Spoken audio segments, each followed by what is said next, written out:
Pessoal, temos um novo integrante aqui no canal, não faz nem um mês que eu anunciei o notebook novo que eu comprei, só que apareceu mais um por aqui, e esse cara é um cara que vocês perguntam muito nas lives, né? De vez em quando aparece nos comentários também, mas é o Lenovo IdeaPad Gaming 3i. Esse cara simplesmente é um dos notebooks gamers mais baratos que nós temos hoje no mercado e é por isso que ele aparece tanto ali nas perguntas das lives, se vale a pena ou não, porque quando ele aparece em promoção, ele é simplesmente o modelo de entrada mais procurado. Nós estamos falando aqui de um notebook com uma placa de vídeo GTX 1650, então uma placa de vídeo de entrada, mas que já é gamer, que já consegue rodar vários jogos, vocês vão ver mais pro final do vídeo, e esse cara conta com um processador também i5 10300H, então termina com H, vocês sabem que é um processador de alta performance. Mas assim como a GTX 1650, o i5 10300H é o processador mais básico que nós temos entre as especificações de notebook gamer, né? Então esse cara aqui que é o IdeaPad Gaming 3i, ele junta uma placa de vídeo básica com um processador básico também. E aí hoje nós iremos ver se esse conjunto funciona, se você vai conseguir rodar jogos e se vale a pena, né? Apesar dele ser o mais barato que você encontra na maioria das vezes que você vai pesquisar notebooks gamers, será que vale a pena ir para ele?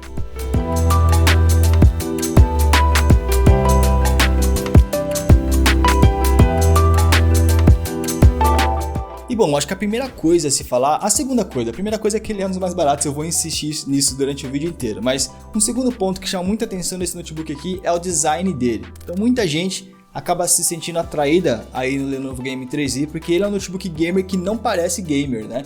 Então esse cara ele tem um design bem sóbrio, bem diferente do padrão de notebooks gamers que a gente encontra, né? Então a gente tem, por exemplo, os Nitro 5, que é todo preto com vermelho, tem os detalhes muito agressivos, né? Esse cara você pode olhar de qualquer ângulo, que se você não lê, né, no título dele que ele é gaming, não parece realmente que é, porque é um notebook, apesar de bastante parrudo e inclusive bastante grosso, tem um design bastante não minimalista, um design mais sóbrio, né? Então eu acho que esse notebook aqui é ideal para você que de repente quer comprar um notebook que para jogar, você quer jogar os jogos da atualidade, mas ao mesmo tempo você quer utilizar ele para trabalhar. Então em ambiente de trabalho de repente você não quer mostrar que você tá com um notebook gamer, que tá com um notebook caríssimo e tal. Esse notebook aqui, ele é um notebook mais discreto para quem quer utilizar ele para trabalhar ou até para quem tem um gosto mais minimalista. Muita gente reclama da cor dele, acha que o azul vai ser um azul muito chamativo, mas vocês devem estar vendo no vídeo aí que o azul dele não é um azul tão forte assim, é um azul meio acinzentado, eles chamam de azul camaleão, se não me engano, né? Nas fotos, né, que você encontra nos sites, realmente parece muito azul, mas pessoalmente ele é um azul escuro, mas é um azul escuro muito charmoso, muito puxado para o cinza. Eu achei essa parte de fora dele muito bonita, a parte da frente, né, a parte dos lados, de trás, assim, eu achei ele bastante minimalista. Talvez eu só não tenha curtido tanto na hora que você abre ele aqui, ó. Deixa eu só abrir. Então esse aqui é o IdeaPad Gaming 3i aberto, inclusive ele já vai começar a ligar. Talvez eu não tenha gostado tanto da parte azul, da parte de dentro aqui. Eu gostaria que fosse mais cinza na parte de dentro de repente, mas enfim, aí é eu chorando, né? Esse aqui é o design de dentro dele aqui, então você vai ver que na parte de dentro aí realmente parece já algo mais gamer, né? O teclado aqui é retroiluminado, você já tem curvas mais acentuadas, mas mesmo assim não se compara com o do Nitro, por exemplo, que o teclado era muito mais chamativo. Falando em teclado, é importante falar, tá? Esse notebook aqui, ele tem um teclado já no padrão ABNT. Isso não deveria ser um elogio, né? Deveria ser uma obrigação, tipo, os notebooks aqui do Brasil deveriam todos ter teclado ABNT. Para quem não sabe, teclado ABNT é quando você tem um sem cedilha, tem uns acentos, todos brasileiros aqui, padrão que você está acostumado a utilizar. Tem notebook que utiliza teclado padrão americano, que é o caso do meu Dell G15, onde você não tem sem cedilha, não tem os acentos brasileiros, aí é meio difícil de você acostumar. Aqui não, padrão brasileiro, então fica tranquilo quanto a isso, né? Coisa legal é que ele é retroiluminado, né? Então ele é retroiluminado na cor azul, como vocês devem estar vendo aí no vídeo, o que dá um charme bem legal e ajuda a enxergar também no escuro, né? Quando você for, sei lá, digitar de madrugada, de noite, coisa do tipo. O problema é que você não pode mudar a cor, é a cor fixa. A azul você não pode, não é teclado RGB, então você não pode alterar essa cor, mas aí até aí, né, a carcaça dele é azul, acho que o azul acaba combinando mesmo. Mas você pode desligar o LED se você quiser, se você estiver no ambiente de trabalho, por exemplo, você pode desligar e deixar ele mais sóbrio ainda. Sobre a tela, esse cara já vem com as bordas finas, né, então aqui nós temos uma tela que a gente já vai falar sobre ela, mas as bordas laterais são finas. É claro que a borda de cima vai ser um pouquinho maior porque tem que comportar a webcam e tem uma bordinha aqui embaixo também para poder acomodar a dobradiça, né, que você vai utilizar para fechar e abrir o notebook. Inclusive essa dobradiça eu achei bastante firme. Tem alguns notebooks que você tem medo até de dobrar, levantar por de repente a dobradiça ser pequenininha. Aqui a dobradiça é inteiriça, vai de uma ponta a outra da tela, então isso vai garantir uma durabilidade um pouquinho maior. Uma coisa que eu gostei dessa parte de frente do notebook é que aqui na webcam você tem uma travinha física onde você pode tampar ou destampar a webcam. Isso é legal para privacidade, né? Então, sei lá, eu nunca uso a webcam para nada. Então eu posso deixar a webcam simplesmente tampada para que ninguém consiga me ver, se alguém me hackear, esse tipo de coisa, sabe? Então aqui tem uma trava física mesmo que tampa a webcam e isso é muito legal. E pessoal, sobre a tela, de novo, né? Vou repetir, inclusive vou ser um pouquinho repetitivo nesse vídeo, mas estamos falando de notebook de entrada, então não dá para esperar aqui uma tela, né?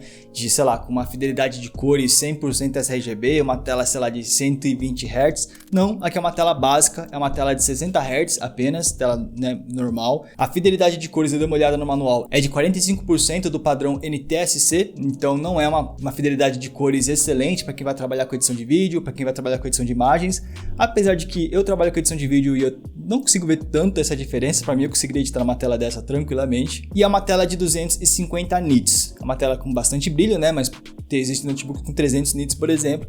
Enfim, é uma tela básica. Sinceramente, não tem nada demais nessa tela, nada que eu possa elogiar, mas nada que eu possa criticar também.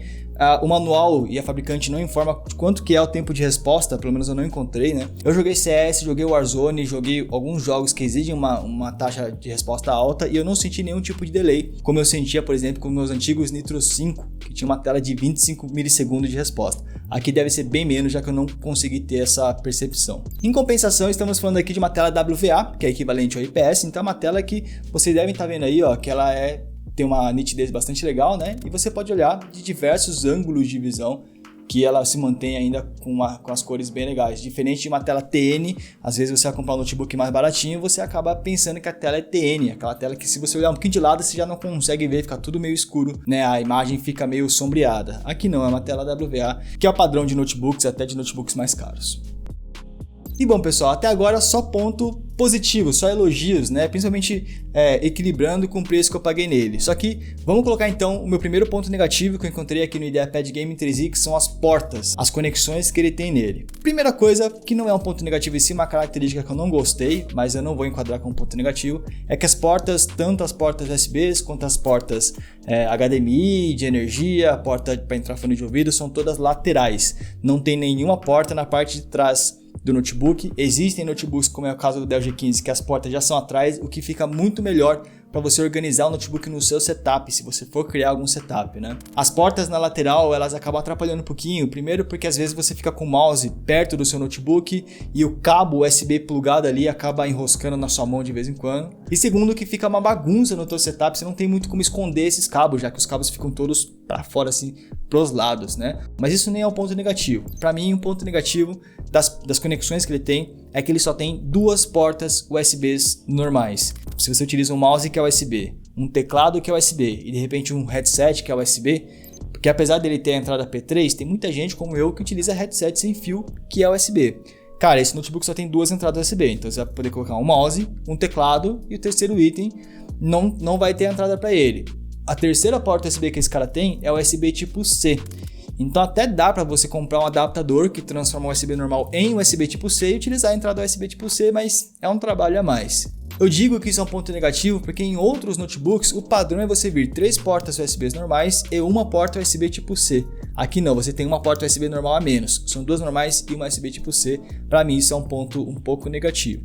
Claro que você sempre tem a opção de você utilizar hubs USBs. Eu utilizo no meu setup principal, por exemplo, para quem utiliza HD externo, leitor de cartão, né, webcam externa, várias coisas, vai acabar precisando de um hub. Mas caso você não queira comprar um hub, saiba que você só tem duas portinhas USBs e uma USB tipo C. Então se você for comprar um headset, opte por comprar headsets que sejam P2 para você não gastar o USB desse notebook aqui. Tem a entrada HDMI, saída HDMI aliás, a saída de vídeo para você plugar em algum monitor, é um HDMI 2.0, tá? Então você pode utilizar monitores de 144 Hz que funcionem a 144 Hz via HDMI, que o 3i consegue transmitir essa velocidade tranquilamente. Se você quer uma sugestão de monitor que funciona a 144 via HDMI, clica no card acima aí que eu fiz um vídeo falando sobre o monitor XZ242Q da Acer, que funciona bem nesse caso.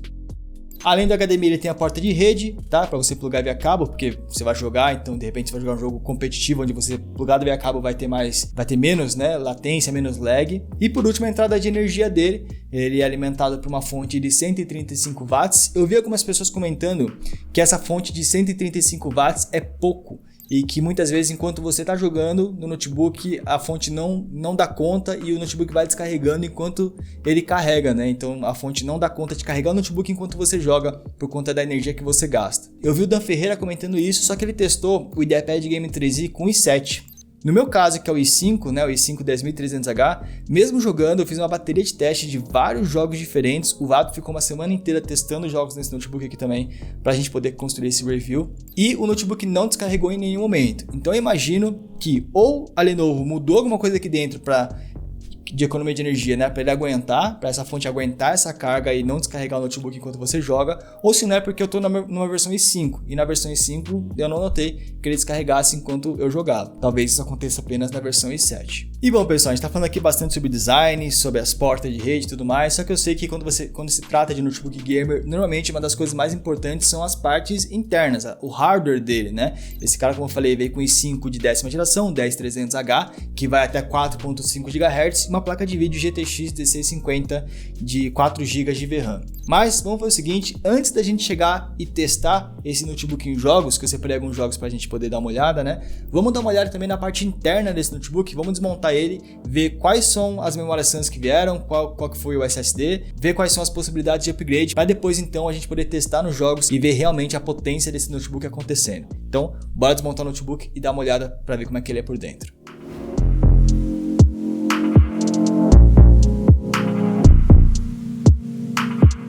Bom, estamos aqui então com o IdeaPad Gaming 3i virado de costas já tirei os parafusos, né, porque eu já abri e fechei ele várias vezes, são 10 parafusos no total, e se você for tirar é bom você usar uma chave firme, tá, porque esses parafusos estão bem duros aqui, quem apertou, apertou com vontade. E para você tirar a tampa de trás, eu costumo vir aqui por trás mesmo, que você consegue ter uma boa pegada para começar a puxar a tampa. No começo vai estar muito duro, então você vai provavelmente destravar o primeiro e o resto você vai vir com um cartão de crédito, né, e tirando de pouquinho em pouquinho. No meu caso, eu já abri e fechei algumas vezes, então tá bem fácil. Ó. Vem aqui por trás e ele já solta todas as travas, a tampa já fica solta, né? Essa aqui é a parte de baixo da tampa e aqui é a parte de dentro do notebook. Ó, antes de mexermos em qualquer coisa aqui dentro, a primeira coisa que a gente tem que fazer é retirar a bateria, tá? Pra gente parar de percorrer energia aqui dentro e de repente não causar curto. Então vem aqui, tira a bateria, ó, despluga a bateria. Nesse momento a bateria já está plugada, então o risco de dar curto ou coisa do tipo é menor. Beleza? Por enquanto eu vou deixar aqui, só depois que a gente terminar a gente não pode esquecer de colocar de volta. Vamos começar pela memória RAM? No meu caso eu comprei um modelo que só vem com 8 GB, tá? Mas você pode colocar uma memória adicional nesse outro slot que está vazio. A memória original, deixa eu pegar ela aqui. Essa memória original é uma memória da Smart, ela é um modelo de 3200 MHz, apesar de que esse i5 só funciona a 2933, então é uma memória de 3200, mas que funciona, fica nivelada, né, a 2333. 2933 na verdade. E aí, essa segunda memória você pode colocar de qualquer outra marca, né, você pode colocar de 8 GB ou mais. O ideal é que a segunda memória também seja de 3200 MHz, para manter a mesma frequência, mas pode ser frequência diferente. Eu coloquei uma memória de 2666 aqui e tinha funcionado de boa. Só uma questão, você pode colocar no máximo 32 GB nesse notebook, tá? 16 GB em um pente aqui e outros 16 no outro pente, ele não suporta mais de 32, beleza? Bom, vindo para cá, para esse lado aqui do notebook agora, seguinte, a gente consegue ver aqui o sistema de resfriamento, né? É um sistema de resfriamento onde você tem um sistema de fãs em conjunto, então você tem processador, placa de vídeo, os dois geram calor, mandam o calor para cá e as ventoinhas mandam para fora. O pessoal reclama desse sistema de resfriamento, eles preferem normalmente quando você tem uma fã para cada um dos dois. Para mim tanto faz, o que importa para mim é o resultado, porque eu já tive notebook desse mesmo jeito, como também já tive notebook com fã pro CPU, outra fã para placa de vídeo e esquentava tanto quanto. Então para mim o que importa é o resultado final, mas é assim que está disposto, né? Tá configurado esse notebook aqui. Ele vem com SSD, que é esse SSD aqui, é um SSD de 512 GB.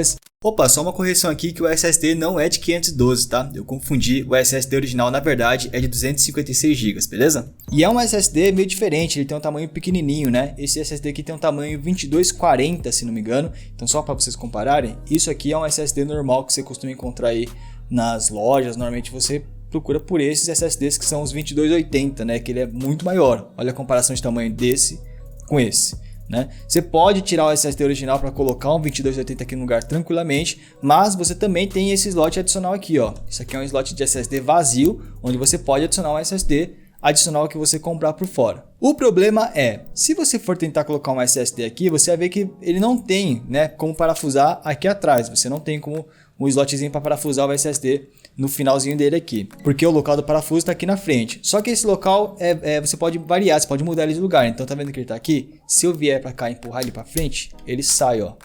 É esse pequeno adaptador que ele sai com bastante facilidade. Ele estava aqui, né, para um SSD pequenininho. Se não me engano aqui esse tamanho é para o 2230. Você pode jogar esse SSD para trás, aqui para trás, encaixar ele aqui atrás. Aí aqui agora ele virou o tamanho do 2280 normal. Inclusive a gente pode vir aqui e plugar um SSD adicional, que no meu caso é o SSD que eu comprei da Kingston. Esse aqui é o SSD NV1, que é um dos SSDs aqui do Brasil que eu mais recomendo. Ele costuma sempre estar num precinho legal.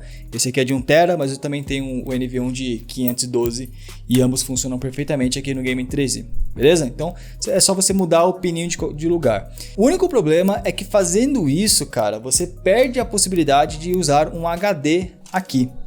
Tá legal? Porque esse notebook você pode utilizar dois SSDs, que é o original, mais um adicional aqui, e se coubesse também um HD, que é esse adaptadorzinho que vem junto. Enfim, essa aqui é a parte interna. Mais pra frente, quem sabe a gente não tenta desmontar a dissipação de calor, trocar a pasta térmica, fazer aquelas gambiarras que a gente costuma fazer aqui no canal, trocar a memória RAM e tudo mais. SSD eu já coloquei porque os meus jogos estão aqui. Terminei de modificar, não se esquece aí de vir aqui na parte de energia e plugar ela de volta, senão, né, seu notebook vai ficar sem bateria. Plugou de volta, não mexe mais aqui dentro, aí você vem com a tampa, e aí é só tampar e parafusar.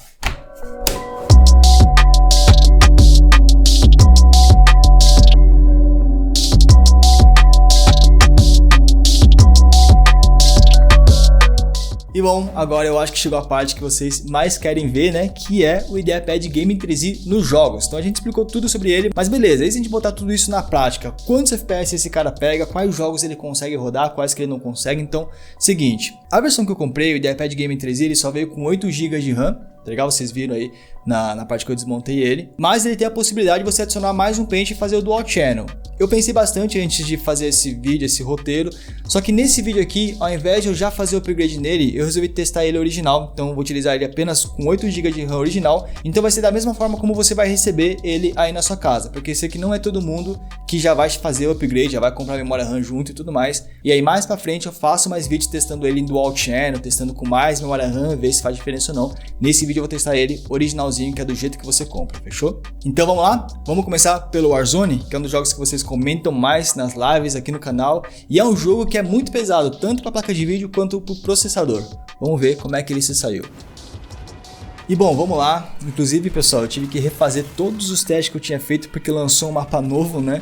Então, pô, deu uma trabalheira. Se você puder deixar seu gostei para ajudar e recompensar esse meu trabalho, eu ficaria muito grato. Mas o que pegou foi o seguinte, ó. Nesse notebook, então, IdeaPad Gaming 3i, né, a versão com i5, no mínimo e na resolução Full HD, o Warzone consegue manter uma média de 66 FPS, né?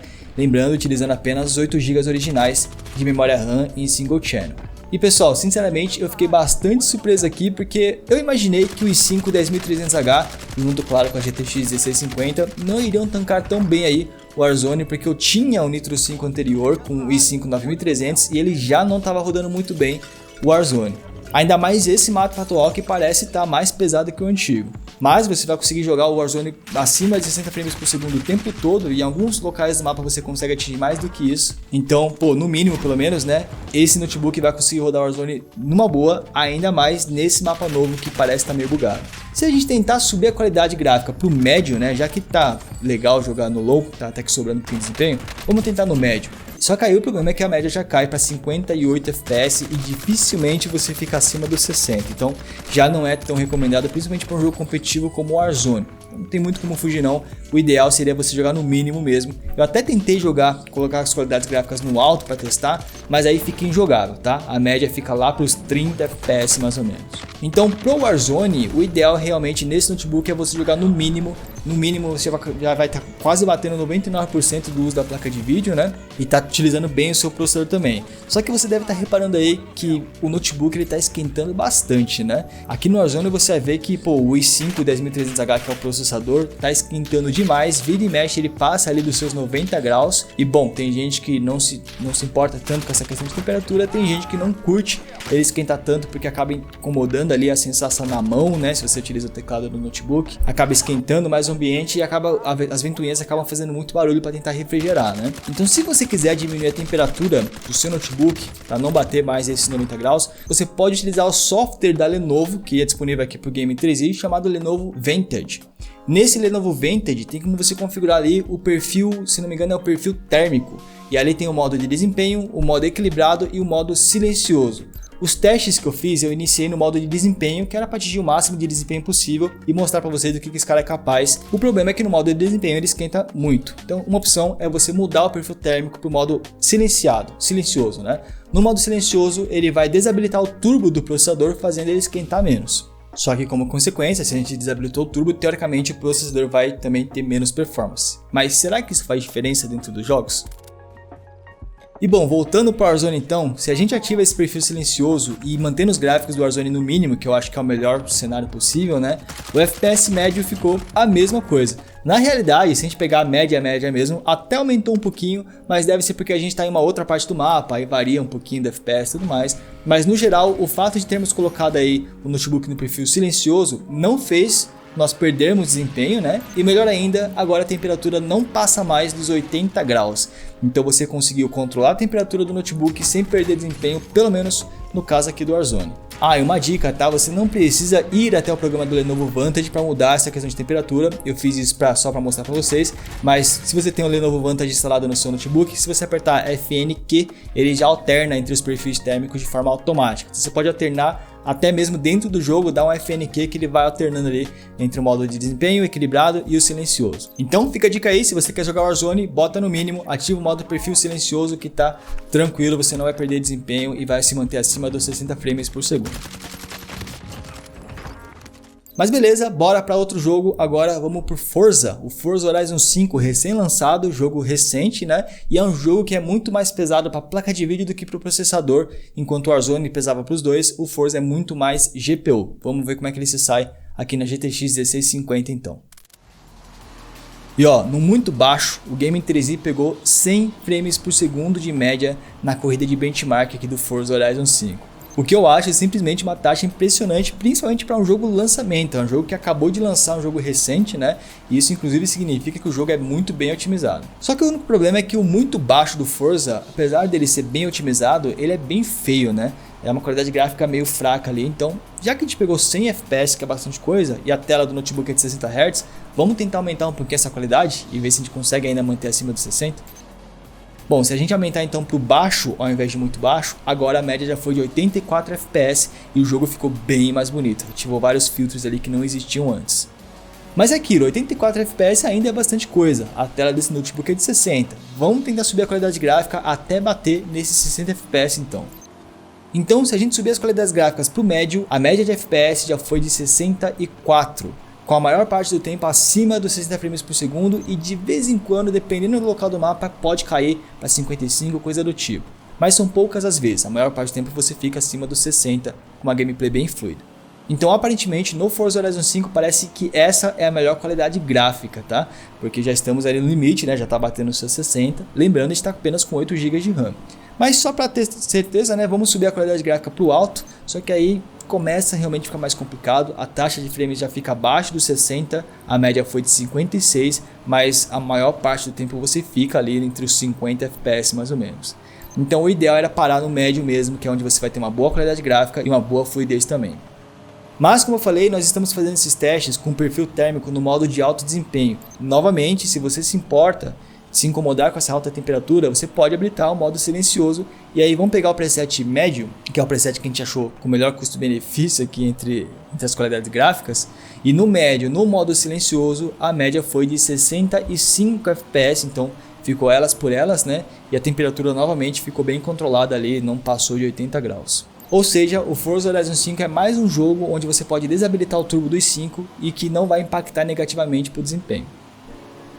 Só que beleza, a gente testou o Warzone, que é um jogo pesado para processador e placa de vídeo, testamos o Forza, que é um jogo pesado para placa de vídeo, né? E se a gente testar o CS, que não depende da sua placa de vídeo, mas pesa muito para o seu processador?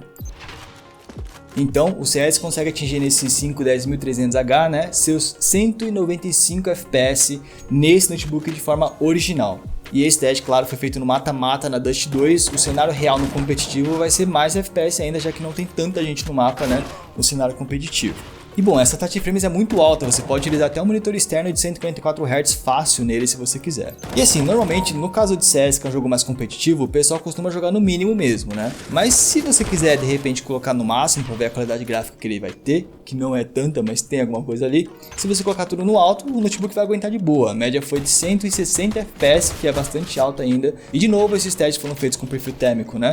No modo de alto desempenho. Se a gente bota no modo silencioso, que é para desabilitar o turbo do processador, aí a gente sente uma grande diferença no CS. Enquanto pegava 195 no mínimo, né? Ainda no mínimo, que eu acho que é a qualidade gráfica que a maioria vai escolher, e com o modo silencioso a gente cai para 130 FPS. A gente perdeu aqui 65 FPS no total, sentimos bastante diferença ao utilizar o modo térmico silencioso em comparação com o alto desempenho, né? Isso porque o CS é muito dependente do processador. Então, como o silencioso desabilita o turbo do i5, isso pesa muito no desempenho do CS em si. E além do CS, eu testei um outro jogo competitivo também, que foi o Rainbow Six Siege. Muita gente joga esse jogo, também é baseado bastante em processador, e é um jogo que a gente vai conseguir rodar também em todas as qualidades gráficas, né? No mínimo ele pega 158 FPS de média no benchmark dele, e aí em vez de ir médio, alto, né, e 1 por 1, vamos direto pro Ultra, já que é um jogo leve, vamos ver no Ultra logo como é que ele pega, e no Ultra ele pega ali seus 111 FPS, se você quiser jogar nessa qualidade gráfica. Assim como no CS, eu acho que a maioria das pessoas vão jogar no mínimo, porque é um jogo competitivo, né? Mas em qualquer um dos casos, tanto no mínimo quanto no Ultra, você tá acima dos 60 Hz, 60 FPS, né? Para os 60 Hz que tem a tela do Note. De novo, se a gente habilitar o modo silencioso aqui, considerando os gráficos no mínimo, que é o que eu acho que a maioria vai utilizar, ao invés de 158 FPS, a gente cai para 150 FPS. Então, houve uma diferença de performance aqui, mas não foi uma diferença tão grande como a gente viu no CS. No caso do Rainbow Six, não teria um problema grande em você utilizar o modo silenciado não.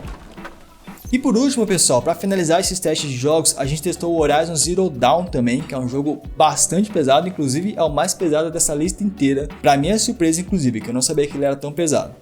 No Horizon Zero Dawn, no mínimo, a média de FPS que o Game 3i conseguiu pegar foi de 62. Na maior parte do benchmark a gente consegue ficar acima dos 60 FPS, né? Mas houveram algumas quedas para baixo disso, mesmo com todos os gráficos, né, no mínimo. Então Horizon Zero Dawn é um jogo que você já começa a rodar mais ou menos aqui na GTX 1650. Se a gente tenta aumentar a qualidade gráfica para o médio, só para ver, né, se de repente dava, não deu. A média foi de 54 FPS, mas existiram muitos momentos abaixo de 50. Então isso causa bastante stuttering e a sua experiência de jogo não vai ser tão legal.